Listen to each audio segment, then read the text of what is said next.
1622, take 33, sound 22. I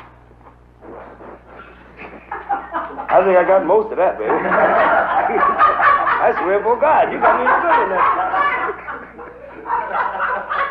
Damn, ease up on me.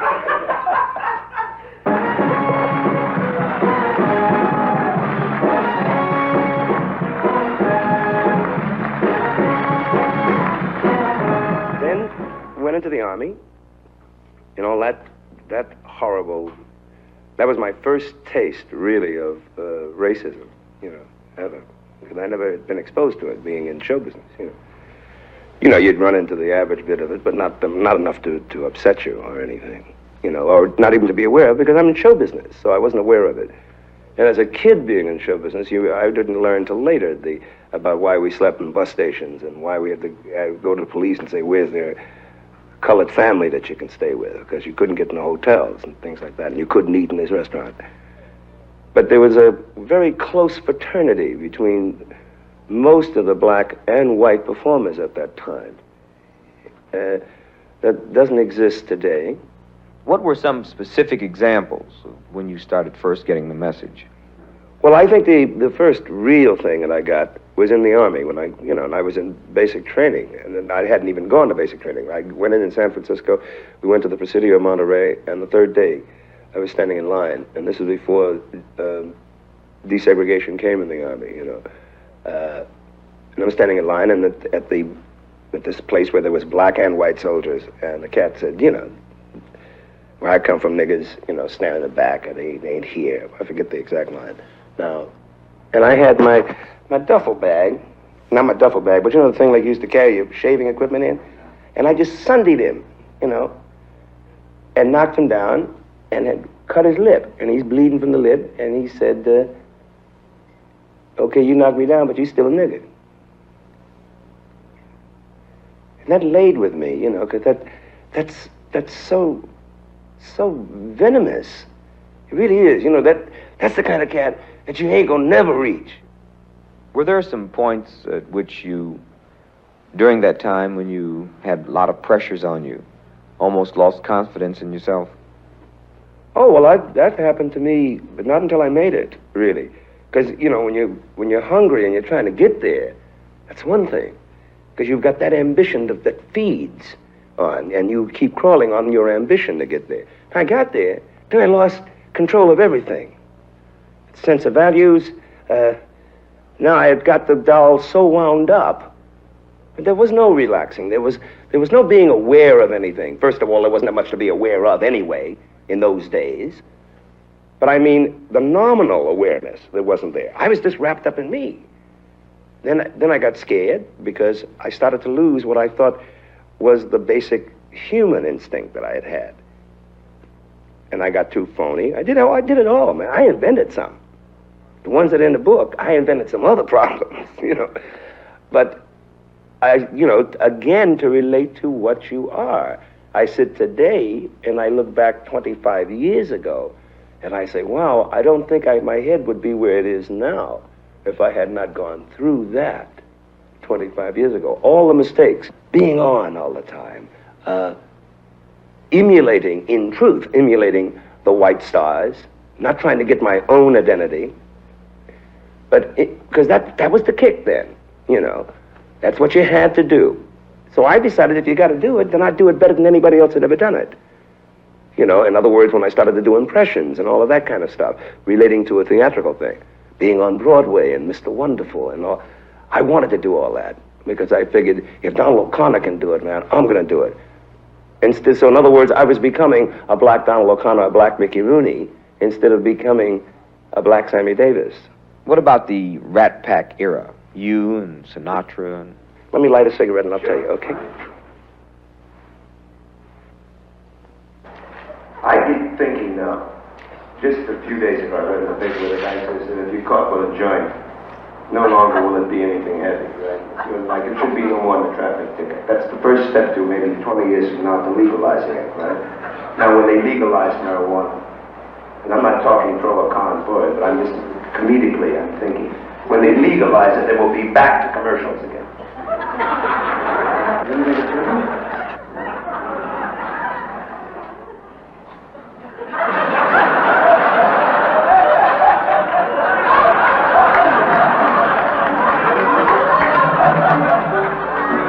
That's really cool taste. I'm not talking about, the fact that you'd never, go walking down the street, with your coat over the shoulder. You'd die of terminal acne. You'd never have a chick and all. And plus, the most important thing is you'd never be able to run through the forest.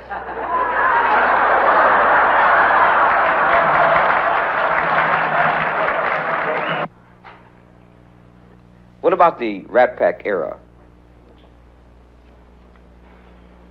Was that a part of your mistakes?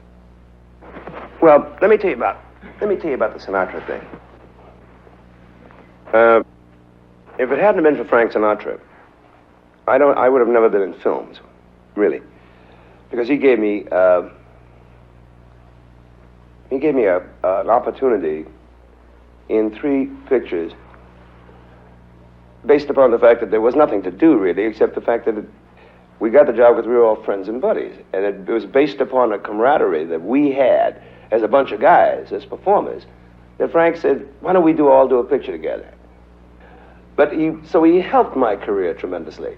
Again, my own personal involvement being such that I became so involved with that lifestyle, and that again I found myself submerging into a lifestyle that I could not equate with. After you'd leave the party, you come home and you go like this. And you say, wow, man, it sure was nice to be in the company of all them big names and the movie stars. But there was no, on one hand, I loved being with my friends, but it was submerging me as a human being, I think, as I analyze it now. And there were beautiful moments during that period of the 60s, the early 60s, and there were some frightening moments. I remember walking on the stage at the Democratic Convention and being booed by the Southern contingent, because they had no business. The only reason they booed me was because I was married to a white woman. To put it right where it's at. That's why they booed me. Boo, his. How dare he be married to a white woman, But it was... Part of conversation, privately and publicly, is that you were married to a white woman. How do you feel about that? How would you advise a young black person, your son, about marrying a white woman? I think a person should marry who they want to marry, man.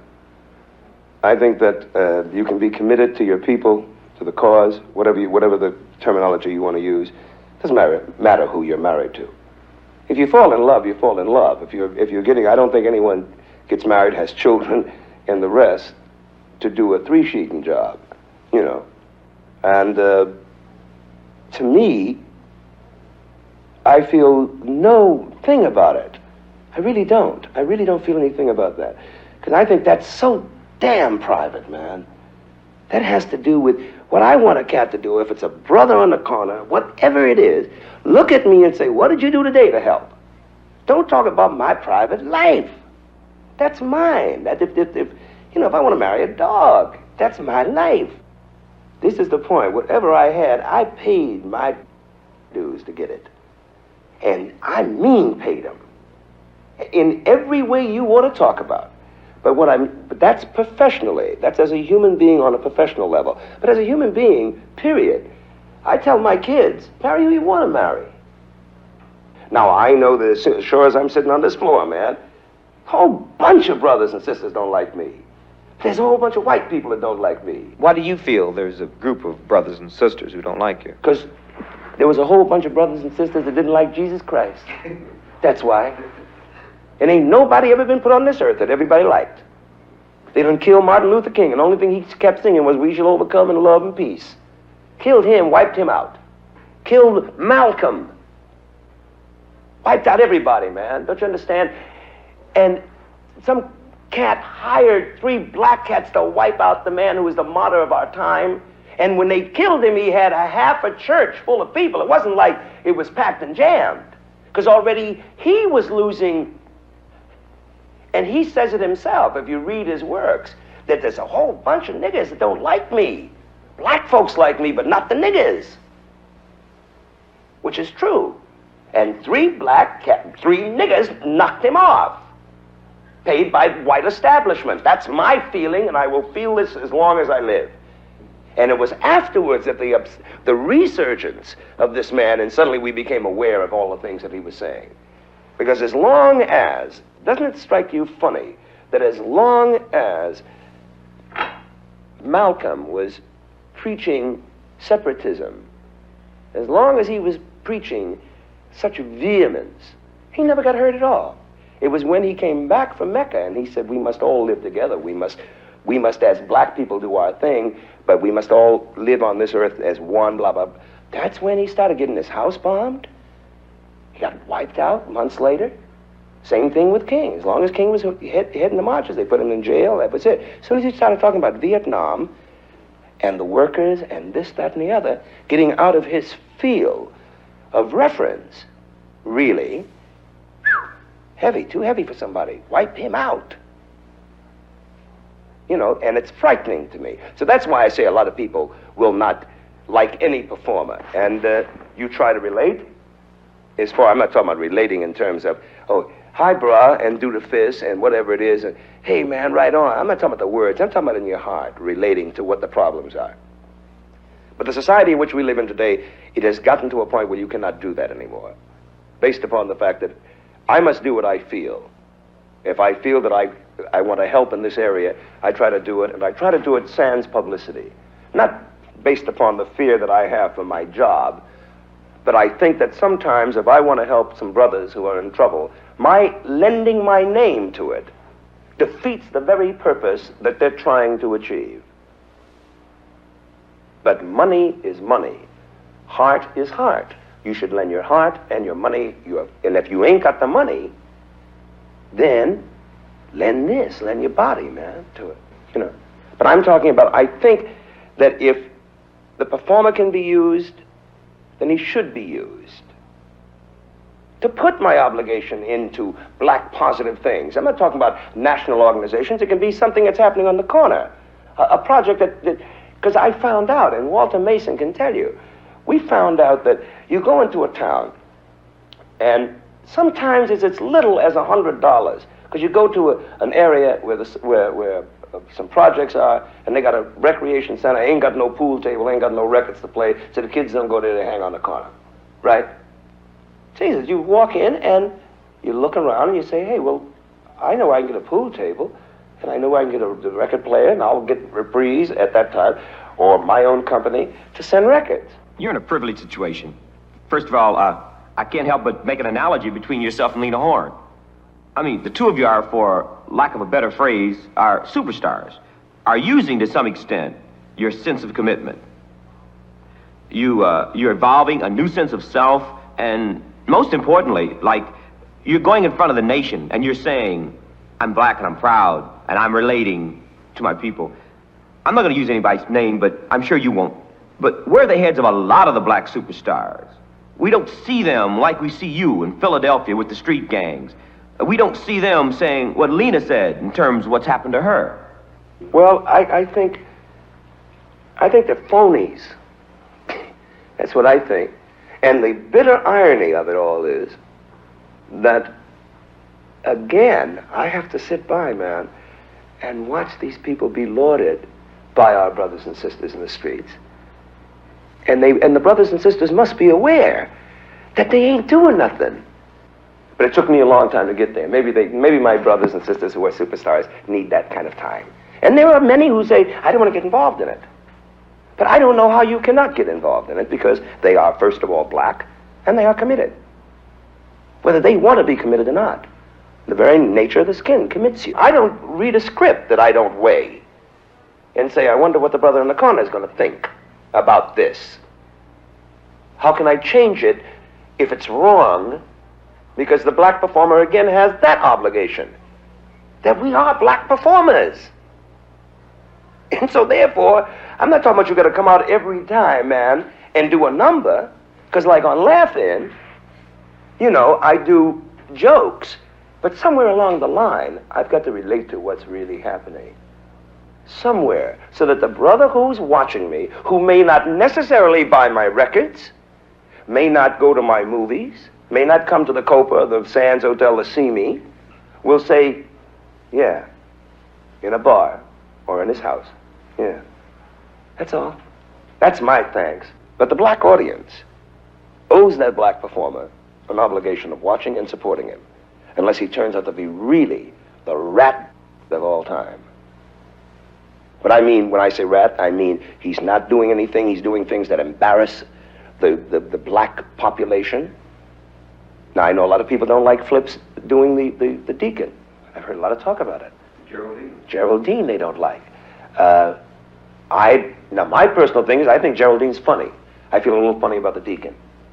Because I think that's going back to something that's so deeply rooted in black people, religiously, that I think that does this to me. But I think it's still funny, because I'm looking at it, again, through one eye that looks in two directions. First, as a performer, is it funny, is it clever? Secondly, as a man trying to relate to the cat on the corner again. You understand what I mean? Because first and foremost, I'm a performer. That's all I've ever done all my life. So I know he's got to weigh it, but what do? You got to have the support of your people. But, geez, I just love saying that #1 variety show in the country now, and starred in by a black man who is very, very funny. But Amos and Andy was funny. Don't do that to me. Don't do that. Amos and Andy was funny. And Geraldine is funny, and the deacon is funny. But can we afford, at the level of the struggle we are for liberation, yes. Can we afford to continually entertain white people with shows produced by white men with a frame of reference of what we are? I mean, that's not defining ourselves. And the role of the entertainer, to some extent, has to accommodate that relevance. I think that the Amos and Andy was funny. I was embarrassed by it. I signed the letters too, But I say that I think at this point now, we've got more stars than we've ever had before, that I can afford the luxury, because in place of Geraldine, and in place of Flip Wilson, I have Don Knotts. Since you both cats know I was out of town, it's a chance to leave my vote here. Cats, what you think of the Tab Hartley bill? Cats, that's bad. Well, we are, like, in one sense, limited, because we will never have the audience of a commercial channel. Okay? But do you want that audience? I'd like to have that audience. On the other hand, if getting that audience necessitated compromising our principles, I'd rather have 10 brothers out of the 200 million people in this country watch this show than have the 200 million people in this country watch this show if it's irrelevant. Because I think being irrelevant is counterproductive. And that brings me to the next point. You had a show that folded. Mm-hmm. And that's when I think, according to what you said, you were in another era. You're being very kind. You had a show now. I was stone wrong. And you could be free. Yeah. Well, what would you do? I mean, I don't know. But I tell you what I wouldn't do, and maybe by that you can get a clue. I certainly wouldn't do nothing more than I'm doing as an entertainer today. In other words, I ain't gonna let them change me. Last time out, I let them put me in suits. I couldn't smoke. I couldn't say what I wanted to say. And though I put a lot of people to work, and I did a lot of things, and all of that, and I changed a lot of policies at NBC, when they cats went, yeah, because, I walked into the publicity office one day and I didn't see no black people, and I said, I don't understand this. It looks like the lilies of the white fields, and that was it. And the guy went, oh, he's very bitter. And I went, well, the hell with it. I am very bitter. If I gotta surround myself with people that I know of, and we got capable brothers and sisters to do it. Now you go up to NBC and it's packed and jammed, and the executives are there, but the only thing that they are carbon copies. Oh, the old fake cats that are there. The most relevant thing I think I was able to do was near the end of the series, I did a sketch with Nipsey Russell about how brothers treat brothers. And I did a very bourgeois cat going in to apply for a job, right? And very bourgeois with a 3-button coat. As soon as he found out it was a brother, he took advantage of it. Right? In the cat's baggage to send him in. And the cat walked in, he said, damn! Hey, baby! That ain't the way he walked in. The white secretary was there. He said, I'm here for the job, and I'd like to apply. I've been okayed, and I went through the IBM machines, and blah, blah, blah. Talked very proper. As soon as he went in there, instead of identifying and saying, hey, what a groove it is to see you in this position, he didn't do that. He just put his feet up on the desk and said, go ahead and sign that. You know I'm straight. You know, and suddenly here's the brother sitting there trying to do something, and he is not protected. And it was a funny sketch, and we loved doing it. I got such complaints from NBC, you would not believe. And we never were to do another one. Because I think we went through a period where we were just pleased to see a black guy there.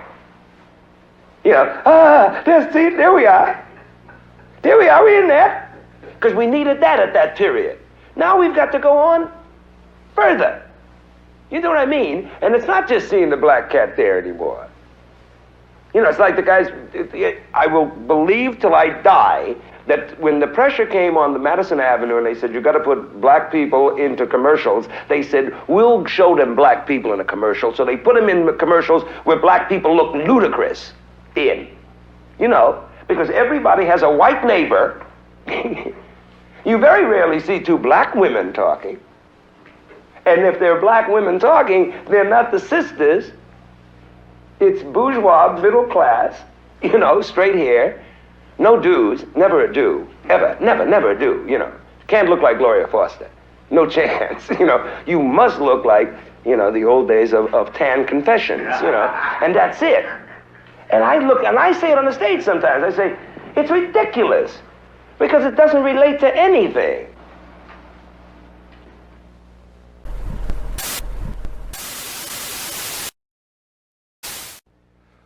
You wearing a Free Angela button.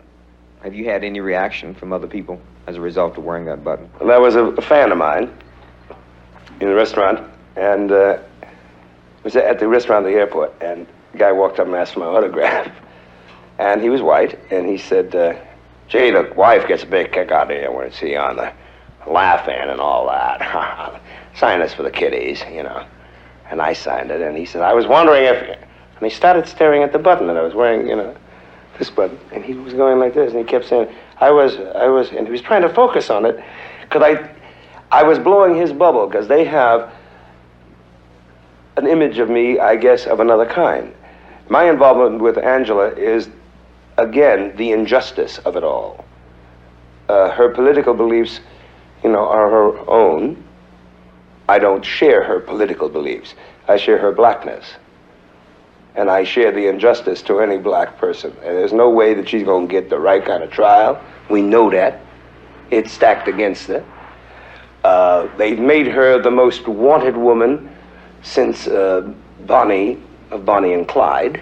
And I think that if a guy like myself wears a button, that's letting somebody in that crowd that I go around with know where my head's at. You're now married to a sister. Is she? I didn't know that. Gee.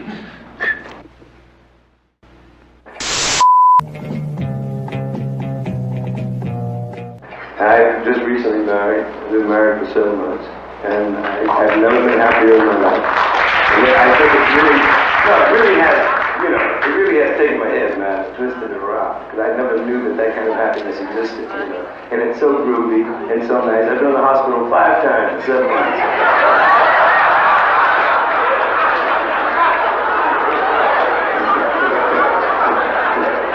I think he's trying to tell me so. You know?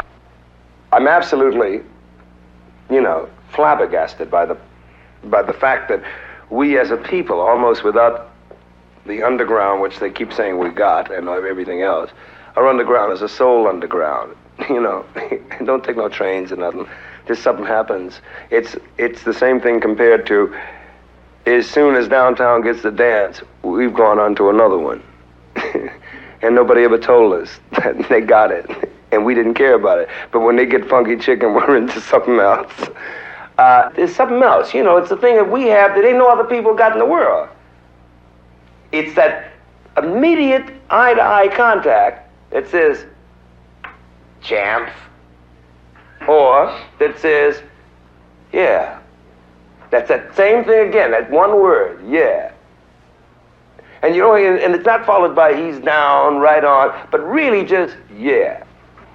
Do you feel that we can solve our problem by having some type of army or some type of violent confrontation with whites? No. You know, there ain't no way you can put 4 Cadillacs against a tank.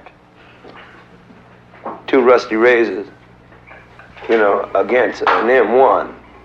And the flamethrower against a bottle of Coca-Cola with a rag in it. Ain't no way you can do that. How is it that you're free enough to talk the way you're talking and be an entertainer? Because, you know, the rationale is that if I'm black and an entertainer, I can't be too involved with black causes and survive in an industry controlled basically by white people. How are you free enough, let's say, to come on Black Journal and relate to the brothers and sisters the way you are? I think that it's called a respect for one's opinion. Because I've had too many white people come up to me and say, I don't like what you said on the David Frost show about such and such a thing. Well, but you sure had a lot of guts to say it. And the other point is, which is very, very good, ma'am, I really don't care. I don't give it.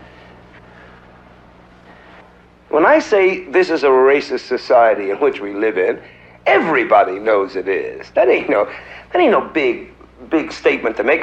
Maybe it's shocking to hear it from someone that you just watched the night before and laughing. But it is, man. Cats say, well, how can you say that? White and black say this to me. How can you say that, man? You got it made. I said, I got it made because I had to fight all of that, but I then owe an obligation to my brothers and my sisters to let them know that it existed then, it still exists now, and I've been here for 40 years. You know, I've got the house, I've got a wife, I've got children, I've got success, and now it is time for me to try in every way feasible to help the plight of my people and to gain our freedom. Because see, the fallacy is, man, and let me say this, and I really mean it from the bottom of my heart, money don't make you free. Popularity don't make you free. Don't you know that? You know, sure, I live in Beverly Hills, but I'm shackled by the same things that happened to the brother in Watts. I've had my bosses say to me, cats that I work for who, you know, really basically give me a Jack and Trotter will say to me, Sam, geez, that was a little heavy statement you said on that. I said, but it's true, ain't it, Jack? He says, yeah, I know it's true, but I said, but you're, and that's the end of that. Cat, I mean that, man, and my cousins, and I say it like it is, man. And in the last 5 years, I say it like it is. Let the chips fall where they may.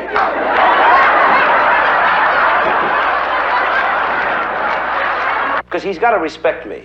It's like when a brother comes to me and says, but man, you're a Jew.